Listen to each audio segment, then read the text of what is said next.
Hello, good morning. कैसे हैं आप? मुस्कुराइए। मुस्कुराने से ज़िंदगी आसान हो जाती है।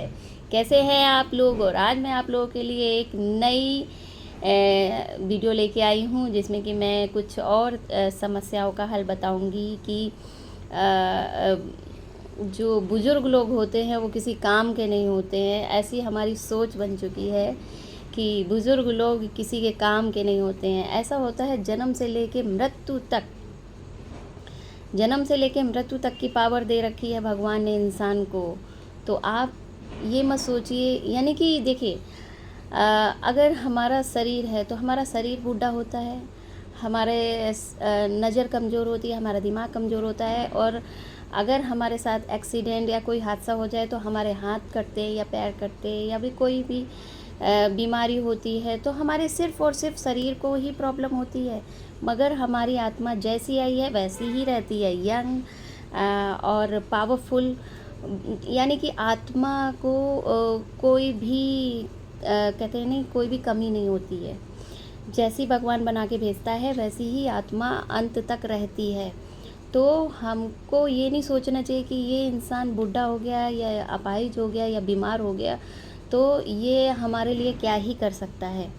ऐसा कभी नहीं होता है। हमारी सारी पावर हमारी आत्मा से चलती है, और आत्मा ही हमारी सारी जो प्रक्रियाएं हैं उनको सत्य बनाती है। यानी कि जो जो भी हम कार्य करते हैं या जो सफलता पाना चाहते हैं उसको जीवित करने वाली आत्मा ही होती है। तो आत्मा कभी भी बेकार नहीं होती है। जैसी पावरफुल आई है उतनी ही पावरफुल रहती है, और उतनी पावरफुल के साथ भगवान के पास जाती है। तो इसीलिए भगवान ने सिर्फ शरीर नहीं बनाया है, सिर्फ शरीर के अंदर आत्मा भी डाली है। तो कोई भी इंसान बेकार हो ही नहीं सकता है। जैसे कि कभी भी कोई बुज़ुर्ग हो गया, कोई अपाहिज हो गया, कोई बीमार हो गया, लेकिन उसकी जो शब्द होते हैं और शब्द के अंदर जो आत्मा की सच्चाई होती है उसमें इतनी पावर होती है, इतनी पावर होती है कि कोई आपको पैसा दे तो शायद वो कुछ ही दिन में ख़त्म हो जाए, लेकिन कोई भी आपको अगर दुआ दे दिल से, आत्मा से, तो शायद आपकी ज़िंदगी बदल सकती है और आप लाइफ टाइम इतनी अच्छी लाइफ जी सकते हैं कि आप उसके मरने के बाद भी याद करते हैं कि यार वो इंसान मुझे दुआ दे के गया और मेरी लाइफ चेंज हो गई। तो इसीलिए हम कहते हैं कि कोई भी इंसान बेकार नहीं होता है, या कोई भी इंसान बूढ़ा नहीं होता है, कोई भी इंसान अपाहिज नहीं होता है, कोई भी इंसान बीमार या कमज़ोर नहीं होता है। हर इंसान के अंदर उतनी ही पावर रहती है, चाहे उसका शरीर किसी भी परिस्थिति में हो। तो हमारी सोच जो होती है वो ही गलत है। आप देखते हैं कि कोई भी बुज़ुर्ग इंसान अगर हमारे घर में होता है तो हमें बहुत इरिटेशन होती है, क्योंकि हम सोचते हैं अरे ये शरीर से हमारे लिए कुछ काम नहीं कर सकते हैं, या दौड़ नहीं सकते, भाग नहीं सकते, किसी काम नहीं आ सकते हैं। लेकिन आप अगर ये सोच लें कि अगर वो दिल से, आत्मा से आपको हर रोज़ दुआ दे तो आपकी कितनी तरक्की होगी, इसका अंदाज़ा भी नहीं है आपको। क्योंकि आप जितने काम करते हैं समझ लीजिए आप भगवान के काम कर रहे हैं, और उसके बदले में अगर वो कोई दुआ देते हैं तो समझ लीजिए भगवान का आशीर्वाद आपको मिल रहा है। तो इस पावर को समझिए, आप सिर्फ कुदरत को समझिए, आत्मा की, यानी कि प्रकृति के अंदर दो तीन चीज़ें ही हैं। एक तो हमारे लिए एक हमारा गॉड है जिसका हमें अता पता नहीं है, हमें नहीं पता कि कैसे हैं कैसे नहीं है, लेकिन फिर भी हमें उनकी पावर जो है हर समय फील होती है। हम जब भी दुआ करते हैं हमारा सर, हमारी आंखें आसमान की तरफ जाती हैं, हमेशा ऊपर की तरफ जाती हैं। तो यानी कि कोई पावर तो है ऊपर जिसकी वजह से हमारा दिल, हमारी आत्मा ऊपर की तरफ देखती है और प्रेयर करती है। तो इसका मतलब कुछ तो है जिसको हम भगवान कहते हैं। और दूसरी बात कि हमारी आत्मा की पावर भी है, जिसकी बदौलत हम अगर गलत सोचते हैं तो शायद हमारे साथ गलत होता है, और अगर हम सच्चे और अच्छे दिल से, अच्छी आत्मा से सोचते हैं तो हमारे साथ अच्छा होता है। इसका मतलब वो भी पावर है।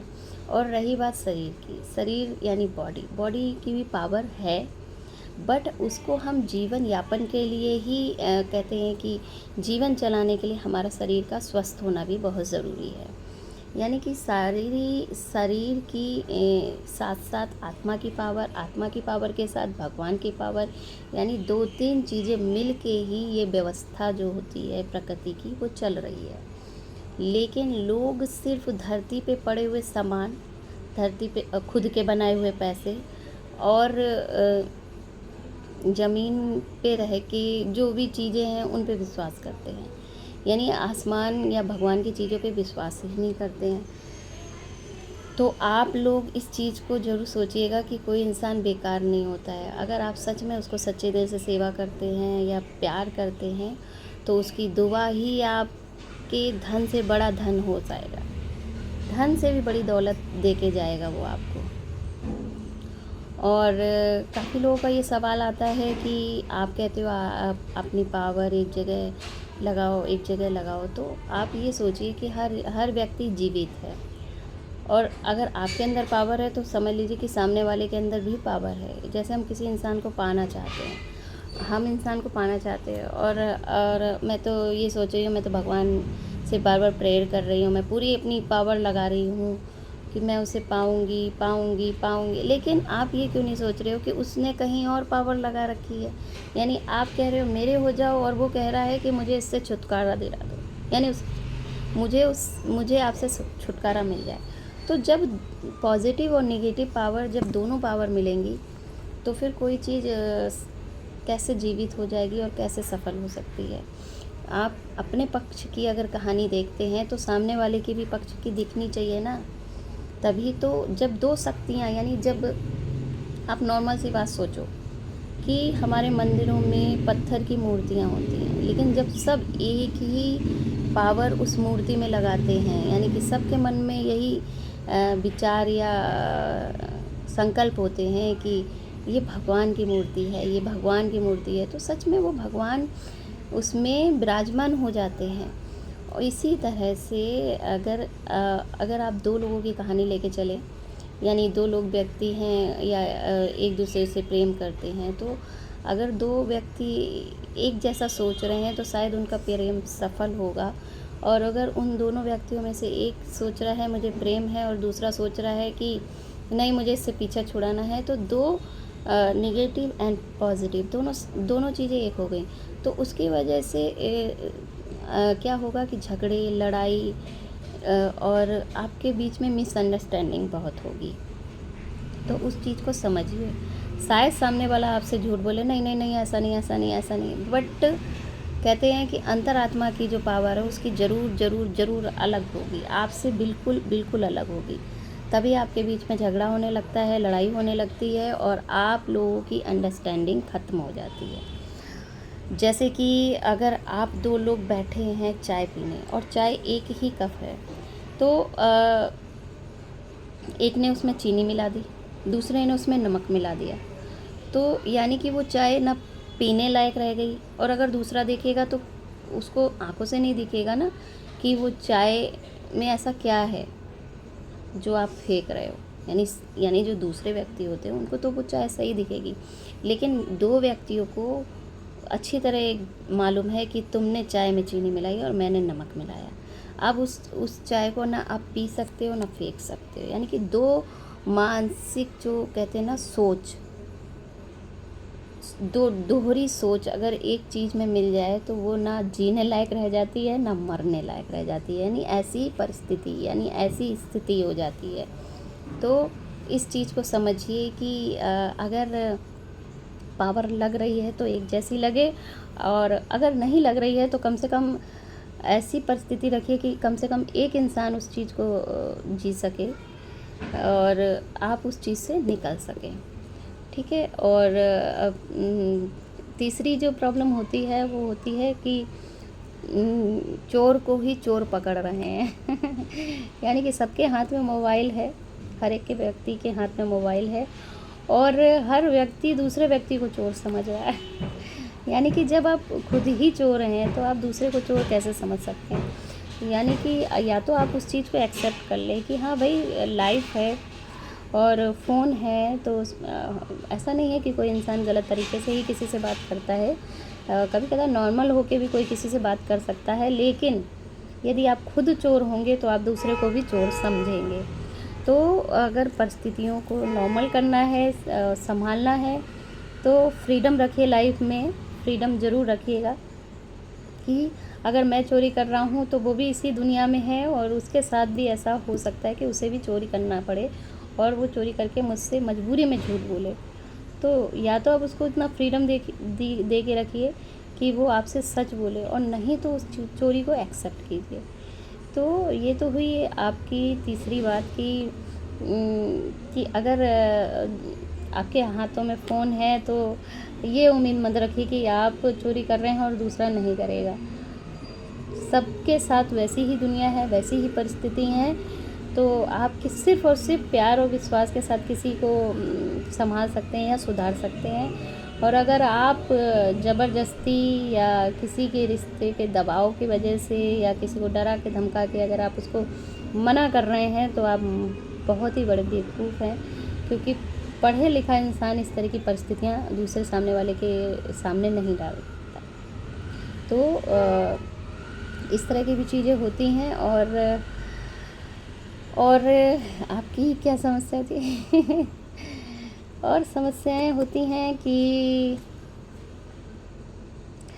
रिश्ते ख़त्म क्यों नहीं होते हैं। देखिए, रिश्ते काफ़ी लोग कई रिश्तों में फंस जाते हैं। जैसे रिश्ते का मतलब यही नहीं होता है कि आप अननोन व्यक्ति से मिले। रिश्ते का मतलब होता है कि आपके जो रिलेटिव्स हैं उनमें भी आप फंस के रह जाते हैं और थोड़े दिन तक सही चलता है, उसके बाद धीरे धीरे तनाव आता है, शायद आप उसके क्लोज़ आते हैं। जैसे ही क्लोज़ आए फिर जो चीज़ें हैं वो बदलना शुरू हो जाती हैं। तो जब बदलना शुरू हो जाती हैं फिर क्या होता है कि आप उसे छोड़ नहीं पाते हैं। मतलब आप छोड़ोगे तो ये रहेगा, अरे यार मैं उससे क्या कह के उसको छोड़ूं। तो इस तरह की परिस्थितियाँ आती हैं तो आप उसको ना भगवान के ऊपर छोड़ दीजिए। भगवान के ऊपर इसलिए छोड़ दीजिए क्योंकि जो समय होता है, समय वक्त जो लिखा होता है एक लिमिटेड टाइम के लिए लिखा होता है।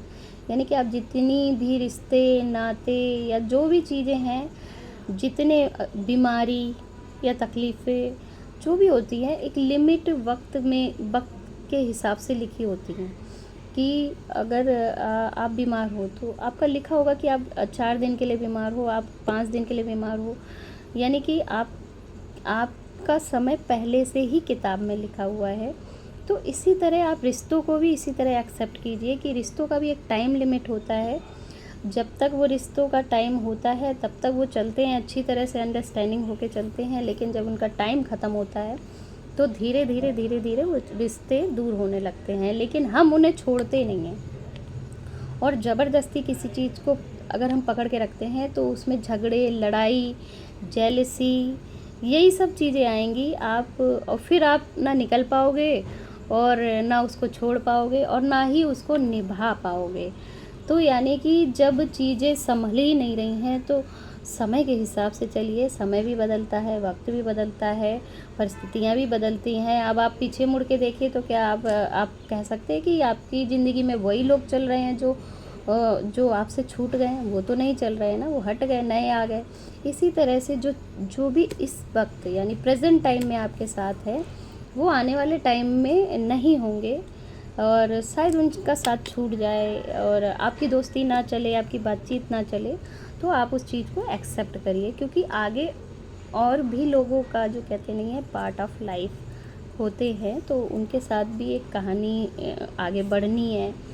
तो आप जब रिश्ते ना निभाएं तो उन्हें बड़ी आसानी से छोड़ दीजिए और खुश होकर छोड़िए, दुआ दे के छोड़िए, ताकि आने वाले जो रिश्ते हैं वो आपके बहुत अच्छे चले। और हर व्यक्ति से आप कुछ ना कुछ सीखिए, क्योंकि जब आप सीखेंगे तो लाइफ और सेटल चलेगी। तो आप लोगों की जो समस्याएं होती हैं, मैं काफ़ी हद तक सोचती हूँ कि आज का टाइम चल रहा है, मैं उस हिसाब से आपको आंसर दे सकूं। क्योंकि कहते हैं कि गीता में जो लिखा है या जो रामायण में लिखा है, शायद वो सब बातें आजकल लोगों को नहीं समझ में आएंगी, और ना ही उन रूल्स रेगुलेशन को लोग फॉलो कर सकते हैं। तो मैं आपको आज के समय के हिसाब से कोई बात समझाती हूँ ताकि आप आज के टाइम के हिसाब से उन प्रॉब्लम्स का सलूशन निकाल सकें। तो अगर आपकी कोई भी प्रॉब्लम हो तो आप बताइएगा, अगर हो सकता है शायद मैं आपको किसी प्रॉब्लम से निकाल सकूं। तो आगे मिलते हैं एक और वीडियो में, तब तक के लिए नमस्कार। Thank you so much.